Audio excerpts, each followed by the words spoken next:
Shlok, good morning and welcome to the show. So good to have you on. Thanks for having me here, Jason. Happy to be on and to be a part of the show. Yeah, it's going to be really exciting to have a conversation with you today and have the audience get to know you like I've gotten to know you. So let's go ahead and kick it right off here. Should give the audience a little bit of introduction of who you are, where you are in the world, and let's know who you are. Shlok Joshi here. I am an entrepreneur and a designer by profession. I'm currently in Mumbai, India. That's it about what I'm doing. I just started a company called Bern, Private Limited in Singapore, and that's what I'm kind of working on right now. Sounds good. Well, I'm sure we'll talk a lot about Bern today and everything else that you're up to. So how Shlok and I know each other is we have a mutual friend, Nick, who introduced us I think about 6 weeks ago, maybe 2 months ago.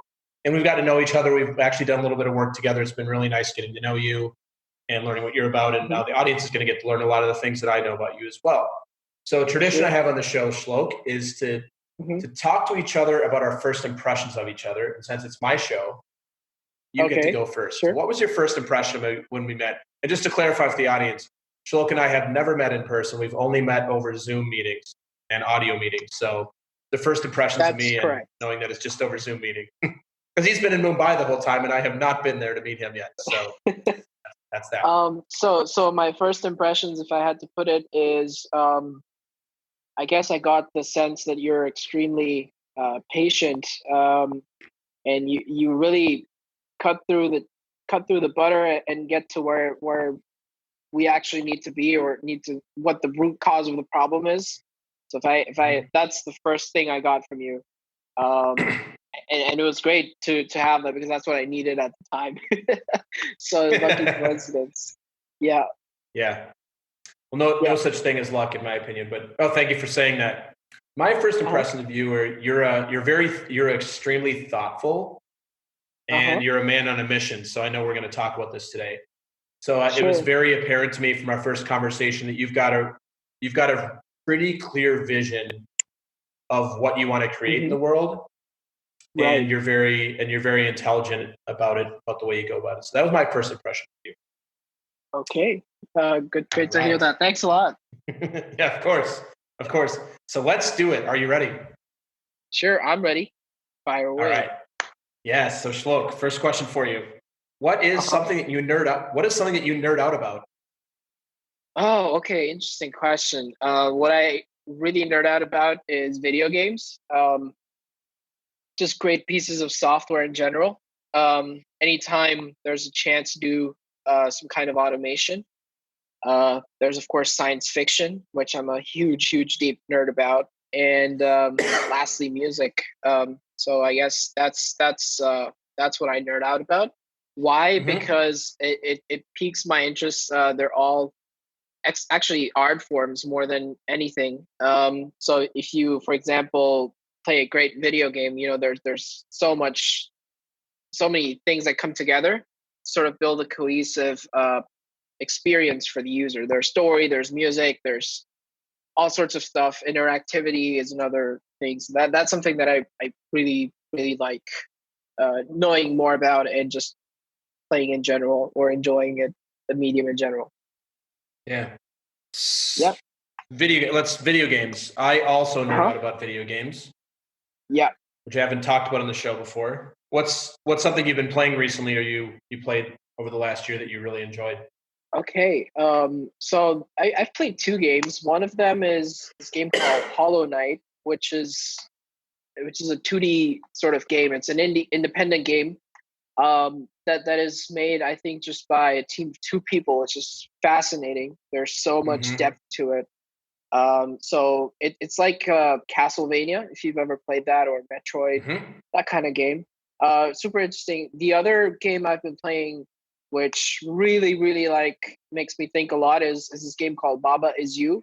So I guess if I had to put it, it's all about moving blocks around, which are basically text, to win the game, and then you sort of morph the world around you. You walk towards these blocks of text. It's hard to explain on a podcast, of course. But it sort of helps you solve problems just by moving text around. So guess that's how I put it, and it really fascinated me to see how many different solutions you can have to a certain level per se.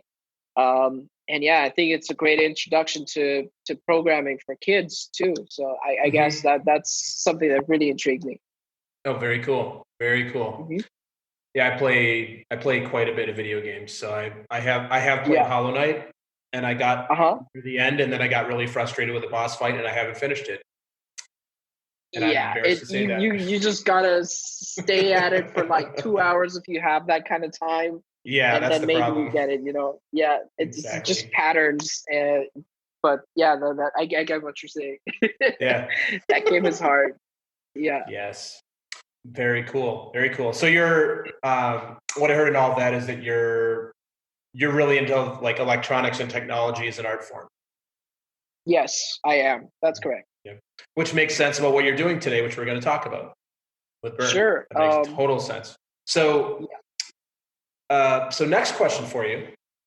Hmm. What's something that's inside of your comfort zone that might be outside of somebody else's? Okay. I guess if I had to put it, it's that I'm really bold, and well, some people say, some guys just have a ton of guts, and that's something I do have. So my ability to fluidly improvise, just on the spot is something that is so totally natural to me, which I think not a lot of people can do. And something that actually scares people around me. So, for example, I was doing this consulting gig in Rockport, Massachusetts, and out of nowhere, there's a town council meeting going on, and I just like stood up and said, "Does anyone else want to share anything?" And I just like stood up and told them about what we're doing, the consulting project we're doing, how it's going to impact the town of Rockport, things like that, and it's actually on video somewhere online.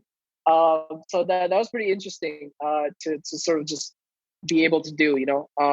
So anytime there's immense constraints, for example, I will just sort of snap and kind of know what to do, Yeah. which is something that's I think something that is totally comfortable for me. I have no problems doing that. Yeah, that's my experience with you as well. As you are a very Mhm. bold individual, which is really cool to see. Yeah.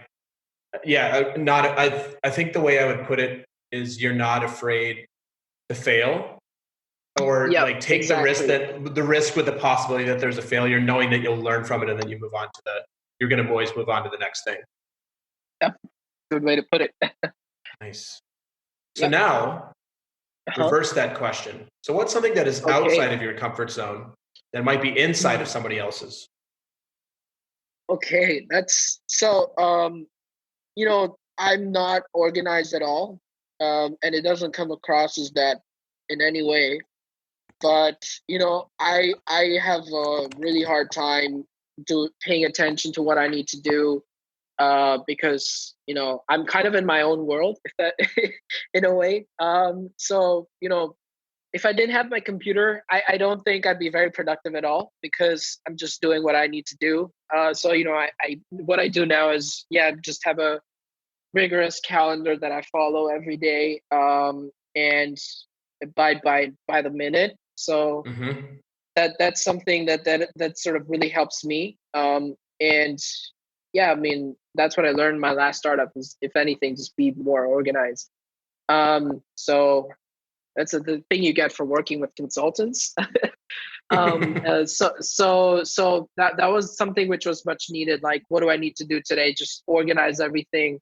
And I don't know, like, even when I speak to you, I sort of like take note of what we discussed and everything. Whereas before it was, I would not do any of that. Just be on the spot all the time, which is a very bad thing. So it just doesn't Mm. come naturally to me, and that's something I really struggle with. But I work on it. Yeah. Yeah. Well, it sounds like you're aware of it, and you've put Uh some huh. structure in place that can help you to maintain your focus on it. Precisely. Yeah. Very Hmm. cool. The next question for you, Shlok. All right. You've got 5 minutes, and Mm-hmm. you get to deliver a speech that the whole world gets to hear. Okay. What would you give your speech on, and why? Oh, okay. All right. I would give my speech on hope, dedication, and passion. So it's actually funny. I'll cover up a bit about my experience at Babson as well. So Mhm. when I first started there, I was Just working on this project. sorry, Yeah, Shlok. yeah. Just to clarify for the audience, you mentioned Hmm. Babson. If you could just clarify what you're talking about when you talk about Babson. Not everybody Okay, might not know what that means. okay. So I went to the U.S. to study at Babson College, which is I think the world's best institution to teach entrepreneurship. So I was doing my master's degree there. Um, and yeah, so I'll talk about hope, dedication, and passion. So when I started there, I was working on this project called Star Flux, which was a social network to help teach you programming. So you talk in a language like C, and it was very complicated at a concept at the time, and I just hoped that I would be able to get it off the ground and to get people to understand. But that did not arise in a lot of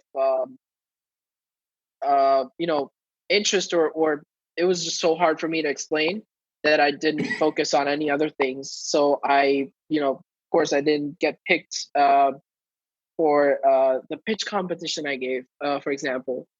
The next thing is about dedication. So right after that, we had a class project, and we were working on this e-commerce platform called Seller Bay, and it was sort of like a mix between eBay and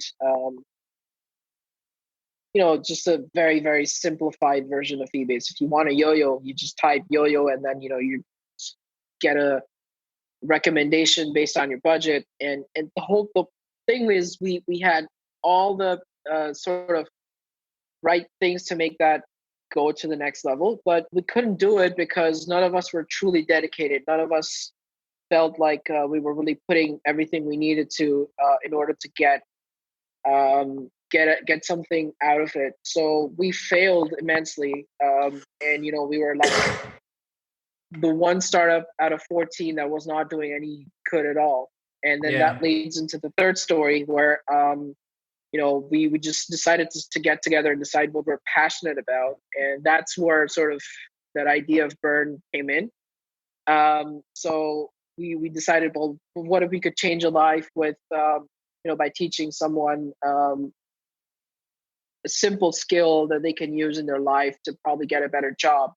And that was Hmm. sort of the seed of the idea. So we decided, well, why don't we just take a Raspberry Pi and build a computer out of it, give it to a kid, and just teach him digital literacy, and he could, I don't know, freelance outside. So that's where the thought sort of started, and we realized that at the end of the day, we were all working at like 2-3 a.m.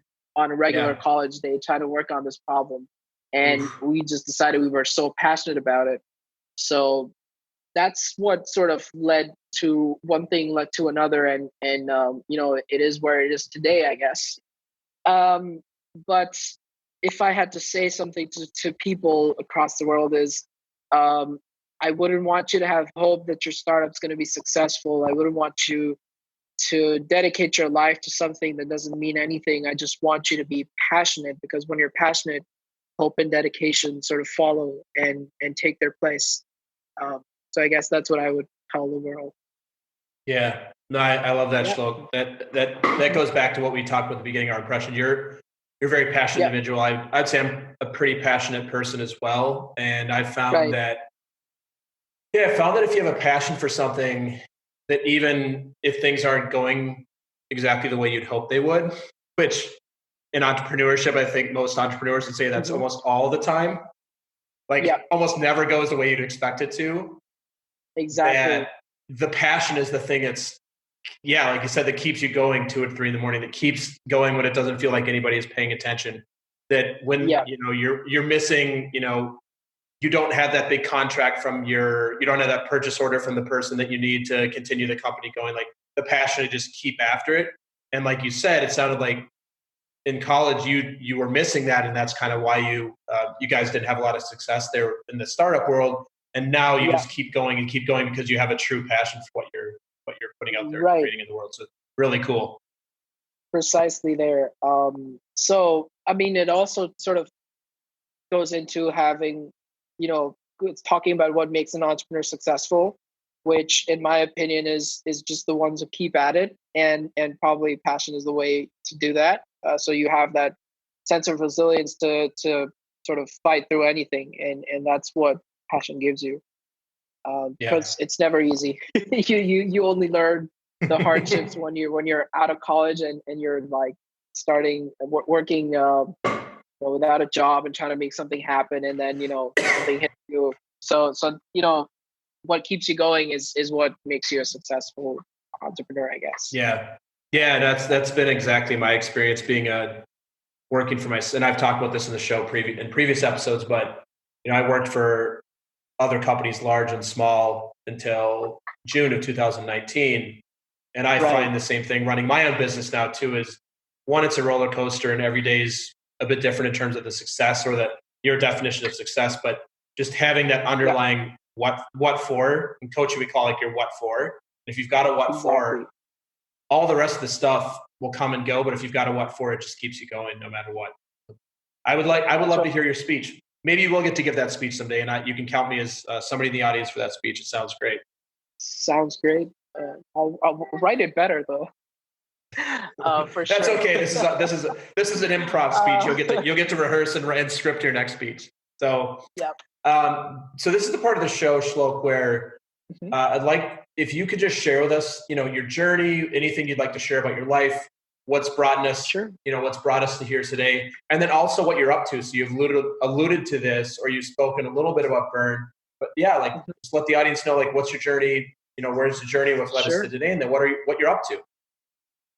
So my journey to here, I guess, started right after I graduated high school, and I had now had the decision of what to do next. And this is where my dad told me, why don't you do a degree in management, which I was extremely opposed to at the time, because I wanted to do something a bit more creative, or do engineering or something, but not that. So my dad told me, just give it a shot. And I almost quit college because I was not happy with anything at all. But then luckily I stumbled into my first marketing class, and that kind of changed everything.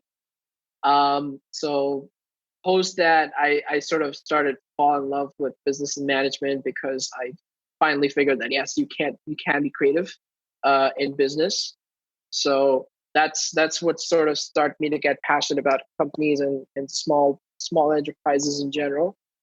After that, started a few projects in Bombay. So we started a film festival, short film festival actually, and so we raised money for it and everything. Did it as part of our college. Had about 65 people, working under my department. So that was pretty interesting. And after that, I went on to sort of help out the family business, and we actually own a cinema here in Mumbai, which is now closed. So I was kind of managing that cinema, and I've also got really interested in advertising, so did a couple of internships there. But at the end, I just decided I wanted to start something of my own, and I knew nothing about entrepreneurship. So I decided to apply at a few colleges in the US. And I have a question, Shlok, from a cultural perspective. So you did your undergraduate degree in India. That's correct. And then, go ahead. So, been in India almost all my life. So that's where, I decided I wanted to do something of my own. This was, sorry, Shlok, my question was going to be for my edification and probably the audience's edification. So you did your undergraduate degree in India, and then you did your master's degree in the US. Is that something that's pretty common with people coming from India? So I'll tell you what, it is, and it's actually makes more sense in a way because, well, for 3 years of my education in India, I paid about close to $1,000 for 3 years. Uh, so Oh man. um, so I got the same 4 year degree a normal American gets in 3 years, and I paid $1,000 for it. And then yes, I went to the U.S. for my master's, which of course costs a lot of money. Yes. But in I think 4 or 5 years, I already had a master's degree by the time I think I was 22. Um, so yeah, Hmm. that's a bit of context. Education, Wow. healthcare, things like that are super affordable. Um, Yeah. that's something we have over the US for sure. Yeah. What was when you decided and you went to Babson College? I believe that's in Massachusetts. Is that right? Yes, that's correct. Yeah. It's about 20-30 minutes away from Boston. Got Um, it's super cold, super it. cold. Because I've never been, in a place where it snows, but I Hmm. really liked it. Yeah. So curious, what led you to Babson? What was it about that school that was appealing to So you? interesting. I felt it was. I really liked and admired the entrepreneurs that graduated from there. For example, Akio Toyoda, from Toyota, like the car company. Hmm. He's a Babson alum. So, here in Mumbai, India, there's a company here in India called Parle-G. It's a biscuit making company, which, well, that's something about our culture is, we resonate with. So his CEO went there, and I just found there are so many great entrepreneurs. For example, from Home Depot, a lot of people all across, that I felt all went here. But I like that it was a small private college focused only on that, and I felt the culture would be a great fit for me to sort of really uh, learn, what it takes and means to be an entrepreneur, which is why I chose it. The other option was to go to Parsons in New York for strategic management and design degree. So it was between Parsons and Babson. And I just by that time I realized that if I can be a good entrepreneur, I can impact more people. Um, which is true in design. Yes, it's something I still do as a passion, but I felt you have more control over a lot of different aspects in business, and that's something that I like doing. I'm not just restricted to being like a marketing guy. I will Hmm. look at every side of the business. So that's why I Hmm. chose to go there instead of go to Parsons. I just felt I Got it. meet more interesting people and learn more interesting things. Yeah. uh, Nice. yeah. So Um, that leads us to you did your undergrad in India. You grew up in India, yep. did your undergrad in India, worked in the Yep. family business, decided to come to the US for your Yes. graduate degree. What about after Correct. you graduated from Babson? Oh, good question. So I then moved to California. So I got into an incubator there, and I moved to California to set things up. Of course, I burned through all my savings. Was moving homes every month because it's so expensive in Cali, and you just don't get a place at a good price at all. So yeah, I lived in San Francisco for a while. Lived all over the valley. Worked as a computer sales supervisor, believe it or not, at Fry's. Hmm. And yeah, that's just working minimum wage because I didn't have another job back then. Anyway, my visa expired and I came back to India then, and sort of started to evaluate what to do. And I worked on this little in the small company called Juvenation. They were making a sales chatbot to automate, you know, your insurance sales and mutual fund sales, and super boring. But the AI bit was interesting, where we actually had Hmm. like a chatbot put on your website, so it's a simple little plugin, and it would actually onboard customers and have them pay without any human interaction. which in the insurance and finance industry is kind of unheard of. Yeah. So that was super interesting to putting build. people out of a job. Yep. So that was my first stint with automation, and I thought it was absolutely awesome. How human-like you could make your AI, but I guess the problem with the AI industry, if I have to put it in a sentence, is everybody is after doing better natural language processing, which is the complete wrong direction to go in. For a simple reason, because yes, machines can process things better, but what they need to do is actually have natural language understanding, where they're kind of comprehending what you're saying, and the moment they can do that, it's you're that one step closer to sort of singularity, if that makes sense. Where they have basically consciousness, and so that was the one thing that I think was super interesting, that no one really looked up or picked up on. But I got this opportunity to start a company in Singapore. So I joined this Antler incubator program. It was the first batch.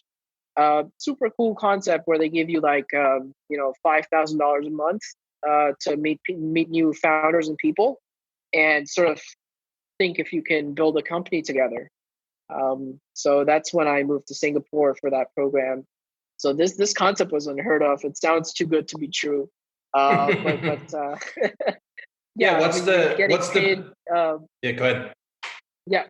So I mean, you're getting paid to work on ideas, but I mean, it was super interesting. So I my last startup sort of came out of there, Educated PH, and we were doing student loans in the Philippines. So yeah, we did get funded. So cool. That was a thing. Nice. Yeah. And after that, I kind of left the company and started Bern, because I felt I had all the skills I needed now. And that's what I'm working on at the moment. So you've alluded to Bern a couple times. Would you like to share with the audience a little bit more about what Bern's mission is and what you're putting out in the world there? Sure. All right. Sounds good. The problem we're trying to solve is that 4 billion people around the world do not have any kind of computer literacy, which is actually increasing a lot. The unemployment numbers by a huge margin every year. So what we decided to do is to solve this problem by teaching them the skills they need, by teaching them how to use a computer, starting with that, all the way to making sure they can learn the skills enough to get proper gainful employment, if that makes sense. So that's also where the future is going, I guess. Automation is definitely going to take over. People are not going to have traditional jobs. There won't be people sort of farming. There'll be robots farming pretty soon. And so what do? People do what they're good at, which is being creative and imaginative, and being able to think more pragmatically about things and solving real problems. So I think that's where the world is going, and that's where we're trying to get the world to, if that makes sense. So what we do is we actually started by making a super affordable computer, priced at about $125, $150. And we built a fully multilingual operating system to support that. So that was the hardware and the software bit. That's what we were creating. So we actually made this hardware product that inside one unit. So the keyboard, motherboard, cooling, speakers, mic, everything is all built inside one unit, which is great. So all you need to do is like connect it to a power source and connect it to any TV or any monitor. That would just help you have a real functioning computer where you are right now. Yeah, so cool. what's yeah, I mean that's definitely there. What's surprising is over 70 to 75% of households actually have a TV, even in like really remote villages across the world. So they already have TVs, they already have a screen, and then now they can just connect something and do so much more with it. So yeah, it's also about like digitizing everything, that kind of side to it. The problem is people do have smartphones, but they do some seriously surprising things on it. So I remember a few weeks ago, I went to my hometown and I saw, which is a tier 4 village in India. So you have tier 1 is sort of Mumbai, tier 5 Mm-hmm. is like super remote, way deep inside India. So tier Mm-hmm. 4 village which is still it has connection now. They have 4G, and I saw kids watching Stranger Things on Netflix in a small town in India, and that shocked me and surprised me and sort of scared me in a way, because it's great that technology is penetrating us in so many ways, but I think that an 8 or 9 year old could do so much better if he wasn't wasting his time watching Stranger Things on Netflix. If that makes sense. Yeah. Yeah. Well, so so we're recording this today. It is January 13th, and I was actually at the Consumer Electronics Show last week in Vegas. Oh, cool. I Yeah, really wanted to go. But I'm sure you know about the stuff. Yeah. Oh yeah, I do. Yeah, there's so much around machine learning, artificial intelligence, automation. Right.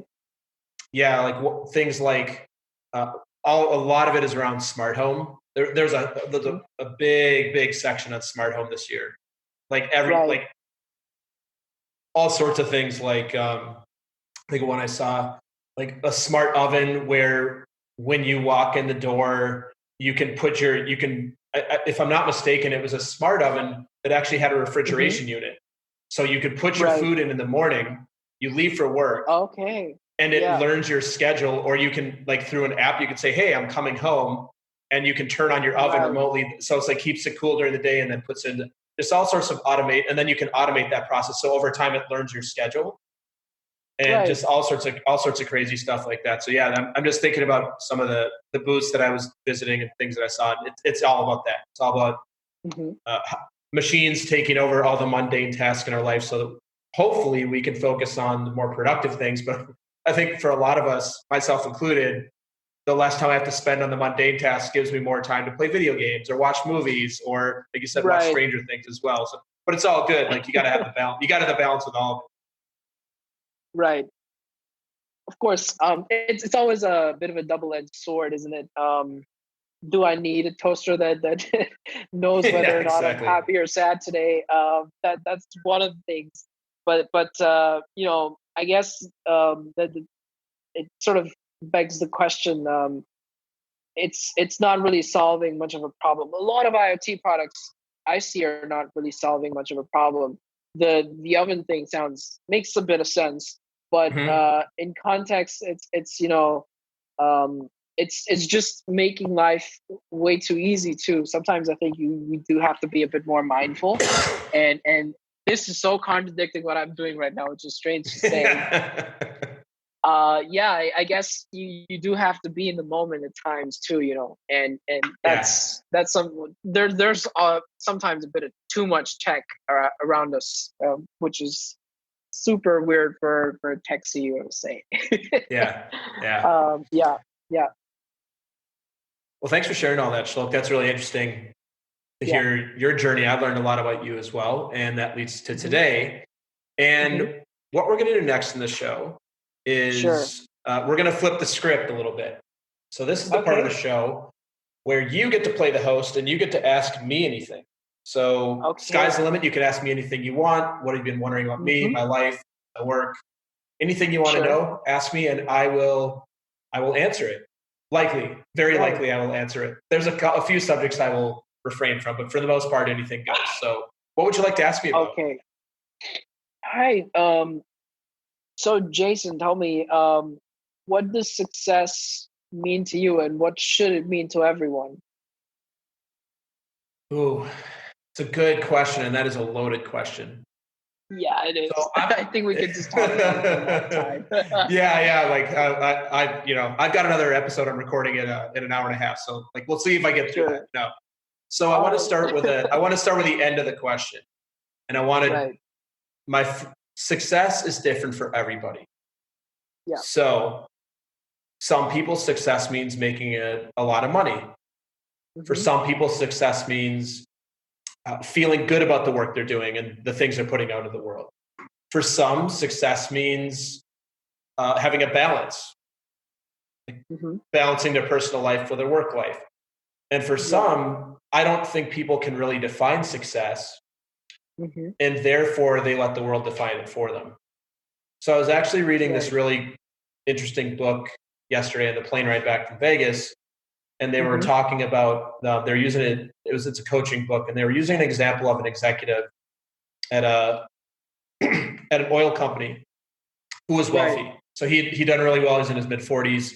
This like he had like $15 million in the bank, set for life financially. And he was telling the author of this book, that he was doing really well in what he would deem success in his career. And he was almost completely bankrupt in his personal life. So he was married, he had kids, he hadn't been to a kid's soccer game in months. His wife and him and his wife's relationship was on the, was teetering because he was spending so much time at work. He had gained a lot of weight. He was having health issues. So the premise of this chapter, this book, was that through his work with his executive coach, they actually talked and built a project around what does success look like holistically. So just the way that he is, doing well in his work life, knows how to make money and drive his team, how does he also set himself up for success in his personal life? So I just use that as an example where I think it's different for all of us what success is. And when you peel away what the world tells you success is, which I think the world tells us success is, if you're an artist, I think it's being famous. Like if you're a musician, if you're like a painter or some sort of artist, being famous, people see your work, people are buying your work, spending a lot of money.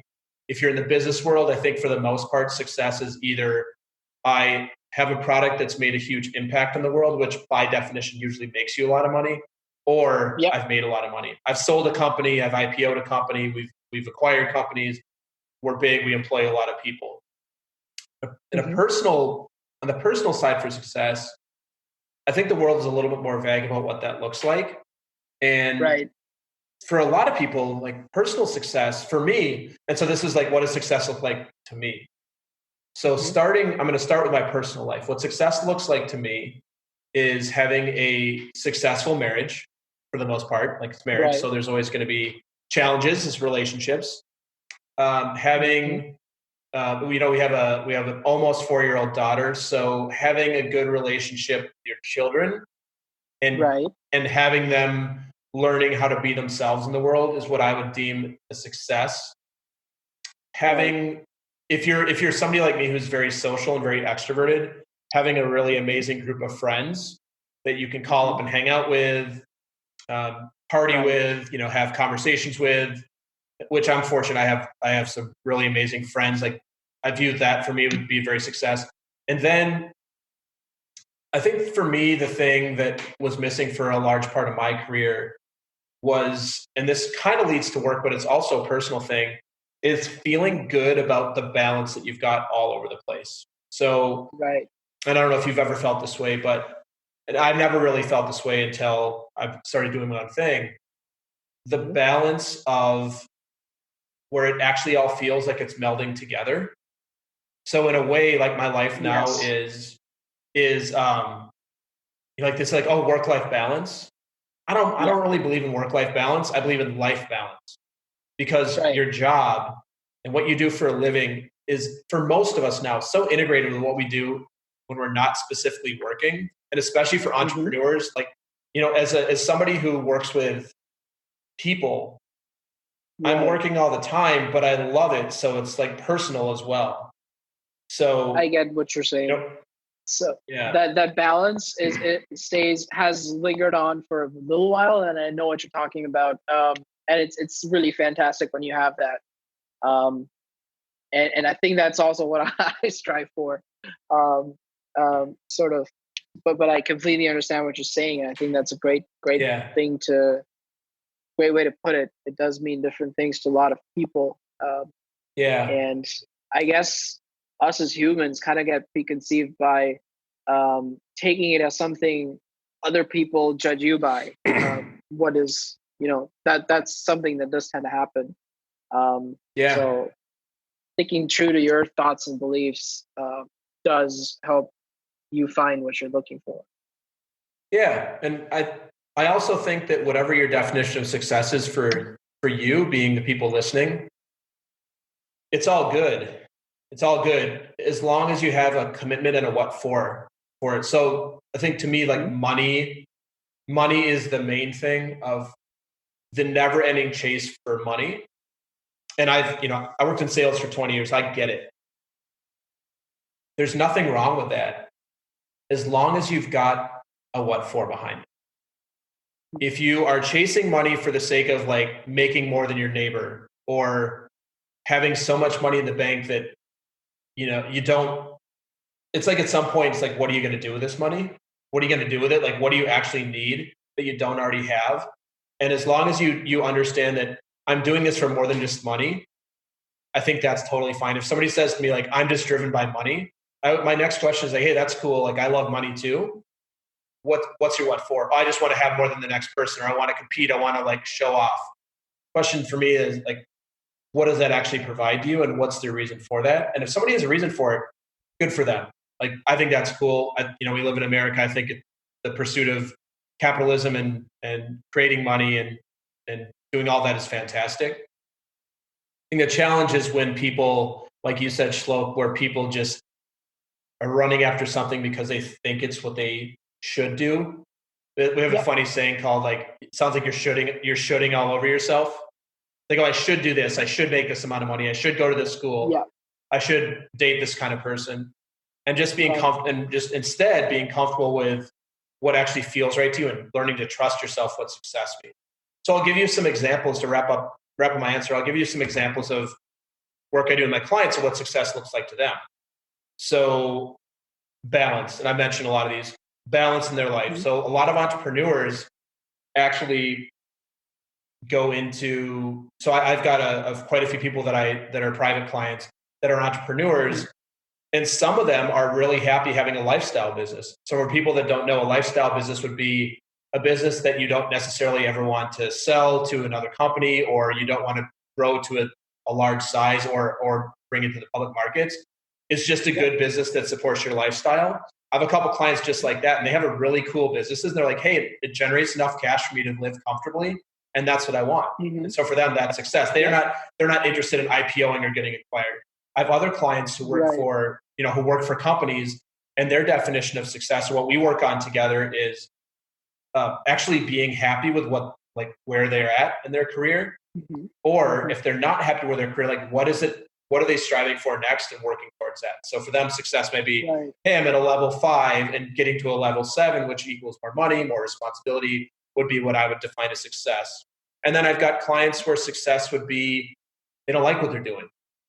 And for them, success would be to have that feeling of getting up in the morning and either starting a company or going to their job and say, hey, this is fulfilling. This is something that provides me the income I'm looking for, and I get to integrate it into my life. Like we talked about, like the life balance, not just, like it's a job, I'm trudging along, I'm making money, and then I leave, and then Sunday night happens and I'm depressed, and then I do it all over again. So it just depends, right? And then for other people, success is, we talk a lot about clients they're looking for romantic relationships. What does success look like there? Is it finding the person they're meant to marry? Maybe. Do they just want to date? What kind of people they want to date? What are they looking to get out of those relationships or those experiences? What does success look like there? And actually defining that, then as you know, as an entrepreneur, it's the same thing. That then helps them in the direction that they're going to go and the choices they're going to make, versus just being like, I don't know, I'm just going to do whatever. I'm just going to go date whoever. I'm going to go take whatever job I can that pays me. So having a what for and having a reason and underlying all of that is where you can really get, you drill down and like have success in something that actually matters to you, not what the world tells you is success is. Right. That's true. Awesome. Thanks for the question, Shlok. Yeah, we got it. We got it done in about, I think, 15 minutes, not an hour and a half. So that's good. Sure. Okay. So I'm gonna rip the host mic back from you now virtually. I'm doing this for him here in Brooklyn, and you're in Mumbai. So I'm gonna take the mic back, and I've got a few more questions for you if you've got a little bit more time for us. Of course I do. Yeah, that's not all right. So Shlok, what are you passionate about? Ooh, I'm passionate about art, science, and technology, and how they all kind of come together to make life better for all of us. Um, so that's something that I'm super passionate about. Just building things, creating great experiences for people. And I think in a way, your work always affects everybody. And just thinking about the emotions and feelings that go through each and every individual's mind is so fascinating to me. When you hear that you've made something that impacts someone's life in a profound way, that's something that is really invigorating and something that I find is something I'm extremely passionate about. Have you always been that way? Yeah. I think, going back to when I was 2 or 3 years old, I remember, my dad got me a bunch of Legos, which is so like cliche, like every kid goes through this, but when you just had things around you, just bricks lying there, and you made something out of it, and to see happiness in people's faces when you show it to them was, I guess, how this all started. Um, and that's so yeah, I can say I was kind of always like that. Yeah. Mm. You just sparked something. Do you still like Legos? I do. Big Lego geek. I don't play as much anymore. Um, Hmm. but yeah, I mean, I still have them in my room, like, things I've made, and they're just there. So Yeah. yeah, that's more of a personal thing. Yeah. I made something when I was like 5 or 8, and those things kind of lie around, and the house. So it always kind of connect. The connection is always there. Yeah. Yeah. This is a little off topic. Well, it's on Uh topic huh. for Legos, but Legos are actually something I nerd out about. And now that I've got a child, it's actually fun. Right. I bought her a little frozen canoe set. So Right. there's a really cool Lego store here in New York City. And Uh I huh. saw something there before Christmas that is my new bucket list. I don't know if you've seen Okay. this. Have you seen the Imperial Star Destroyer Star Wars set? Oh yeah, I know what you're talking about, and it's so big. It's like, I don't know, it's probably $400 set, but I'll just buy it because it's not just a pastime, but just to see how all those pieces connect to when the whole thing's made. It's so satisfying, right? Because you started with Yeah. like one brick, and at the end you have like this huge, massively detailed, Star Destroyer. So I totally get what you're saying, and Yeah. that also teaches you a lot about life in a way, doesn't it? Because Yeah. you Yeah. do it brick by brick, and you build something over time. Um, so yeah, I totally get what you're saying. Yeah. Yeah, it's $700, and I Oh, okay. believe I believe it's 3 feet long. I mean, it's massive. Yeah. It's something that you would, and it weighs multiple pounds. But I saw it in the store, and I'm just like, oh, that like it looks like a That week would be long so project. cool to have. I think it's Yeah. 4,200 pieces. Yep. That It's that's insane. huge. That's a lot for sure. Yeah. Well, But maybe yeah, I maybe maybe mean, I'll send this episode into Legos and see if they'll sponsor this episode since we're promoting the $700 good. Imperial Star Destroyer set. Or at the very least, if I could just get me a set and get you a set, I'd be very happy with that result with you. I think that would be great. That would be so Yeah. totally great. I would be So if totally anybody from into Lego is listening, hit me up on social and we'll connect. That's fine. I had to say that because it was just a few weeks ago and I saw that thing. I'm like, whoa, that was not the sort of thing that was available when I was a kid. Because I was a big it. Lego kid Right. as well. Like, whoa, Yeah. that's crazy. So Cool. for me, it's So it's the it's the epitome of things I'm passionate about. It's Star Wars and Lego. So yeah, that's science just there, fiction, science Yeah, fiction, building and creating, engineering. yeah, Yes. and yeah. So that's pretty much it. Awesome. Yeah. So what's the thing in your life that you're most proud of? Okay, interesting question. Well, there have been two distinct moments. The first time I was really proud of anything I did is, I remember, this time I was in college, and our math teacher kept telling us for like a week, you better get your graph books to next week, And if you guys don't know what a graph book is, it's, in math you do plotting. So usually you can do it on a computer, but you can usually just take a scale or ruler and draw it out yourself. So we were doing this complex trigonometry or something, and she wanted us to get a graph book. And I for sure just had this gut feeling inside me that most kids would not get one that day. So I did. I went down to the stationery and I bought, I think, 25 or 26 graph books, and I said, you know what, I'm going to take these. I'm going to try and sell them. If I do, I'll give you all the money. If not, I'll come and give them back to you. So I didn't really put any money in here. I said, if I sell them, I'll sell all of them, or I won't, or I'll just return them to you. Anyway, you have a chance to sort of, see if you can make some money on this. And I also got a discount because I was buying so many from him. So like one normally costs about 60 rupees, which is about, I guess, $1. And I sold them for about 200 rupees, which is roughly $3. So it's a nice profit margin. Yeah, it's pretty good. And I actually got the discount down to 50 rupees a piece. So I was making about 150% on all these graph books. So I sold about 23 of them because I was the only guy that had graph books in class.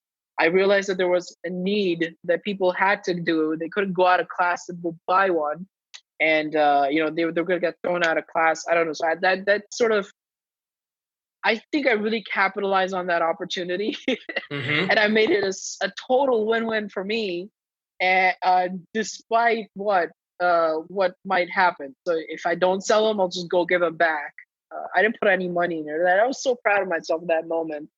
Because I made a ton of money that way, just by realizing this problem or this need that may or may not arise, but it's something I was ready for. And I totally owned that day, I guess.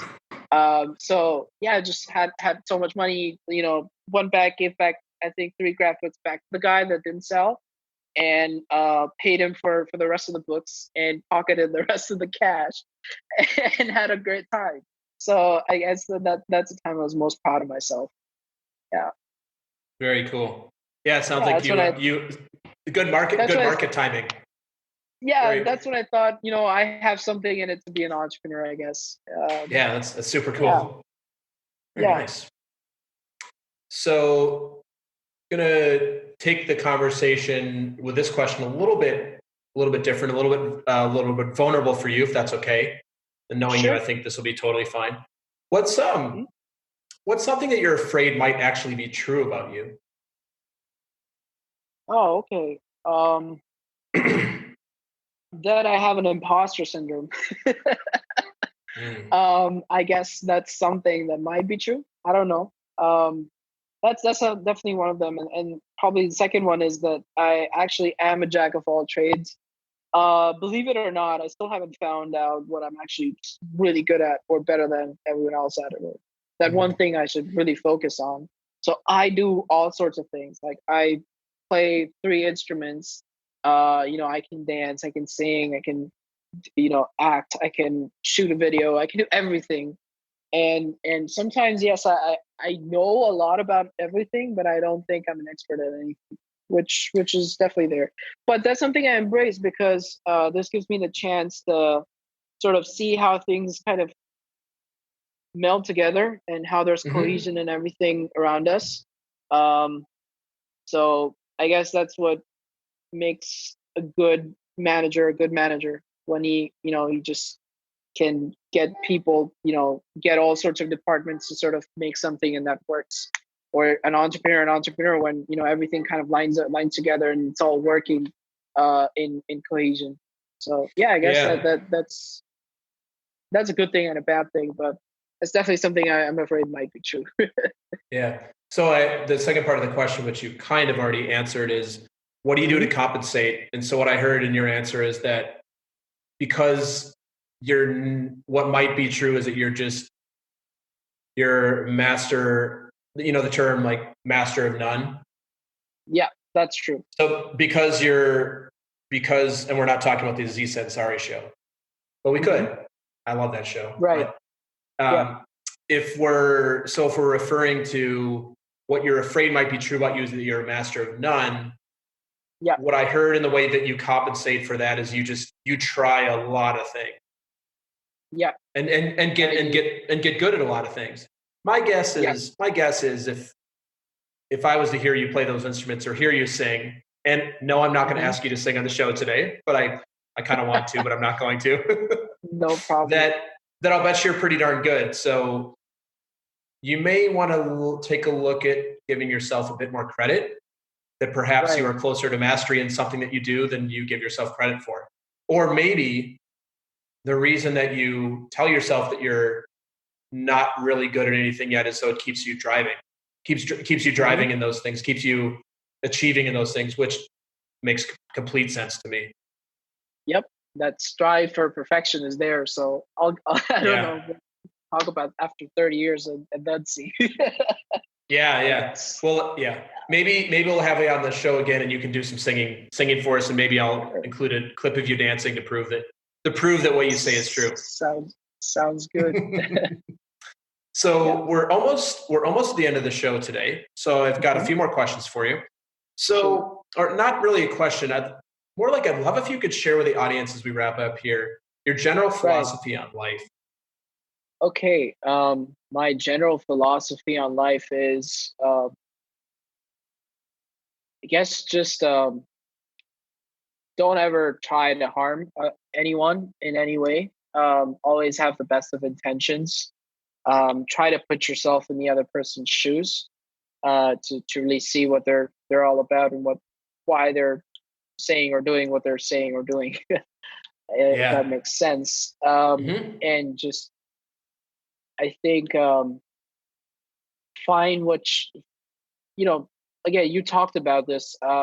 Try and find a balance in your life between work, friends, family, and just time for yourself in general. Listen to everyone, but do what you have to do at the end of the day. So just don't live a life where you're constantly thinking about what others think about you. Think about what you think about yourself, and stay true to who you are. And you'll always just have your way. Just enjoy life and be happy. Because you'll be surprised to know there's a lot of people in the world that don't have any kind of luxuries that you probably do, things we take for granted.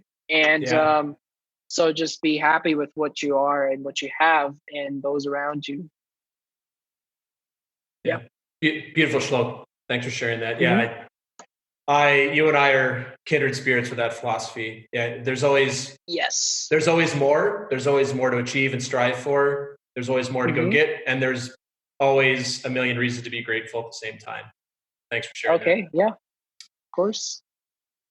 Anything else that's come up for you in our time today that you want to go back to, or anything else that's come up that you'd like to share with the audience at this point? Sure. I guess if there's something I had to share with you guys is you already know all there is you need to know. Just let it hit you. Oh man, it's like you should be a coach, Shlok. That's a core premise of coaching is most of the time, and you know this through some work we've done together. Yeah. Most of the time we all know the answers that we are looking for, but as I like to say, they're like on the tip of our nose. Yeah. So the person that we're talking to can see them, and just because we're so wrapped up in our own little seeing the world through our own eyes. But I love that. That's such a coaching concept. So you're making me proud right now. Yeah. It's something I just learned over time. And it's so true. Like, at the end, I think I know the answer to almost, we all do.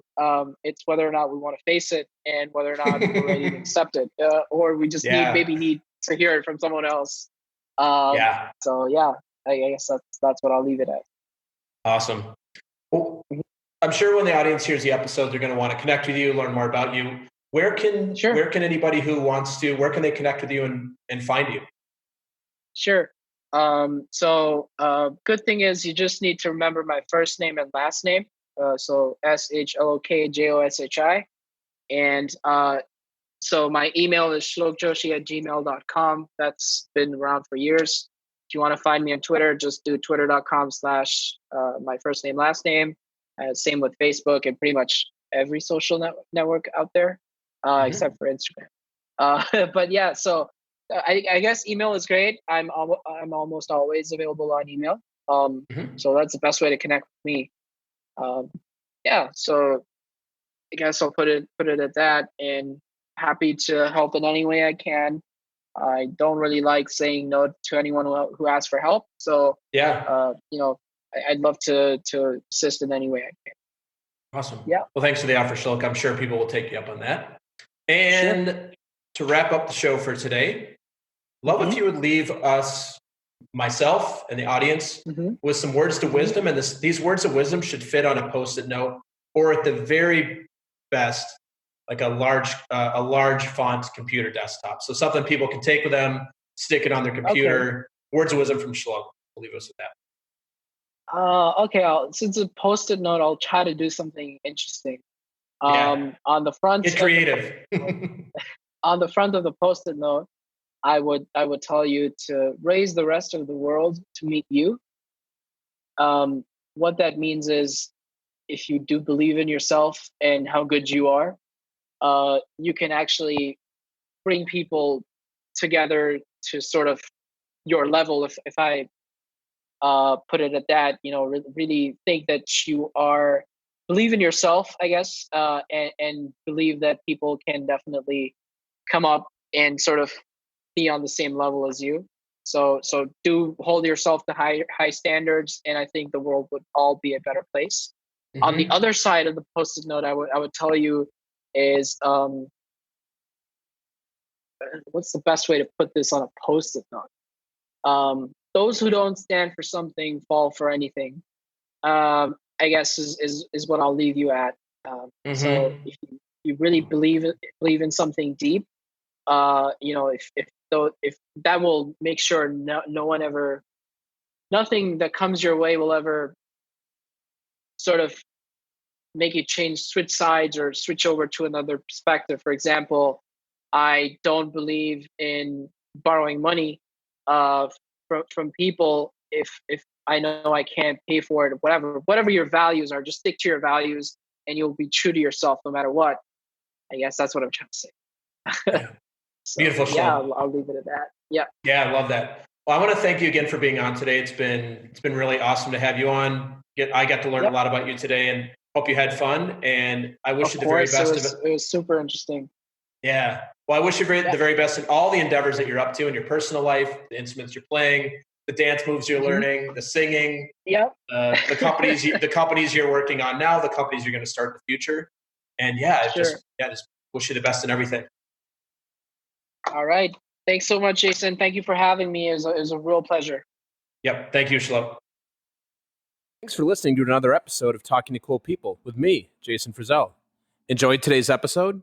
Please tell your friends, give us a shout out and a follow on Facebook and Instagram, and take a moment to leave us a review on iTunes. If something from this episode has piqued your interest and you'd like to connect about it, please email us at podcast@jasonfrizzell.com. We love hearing from our listeners.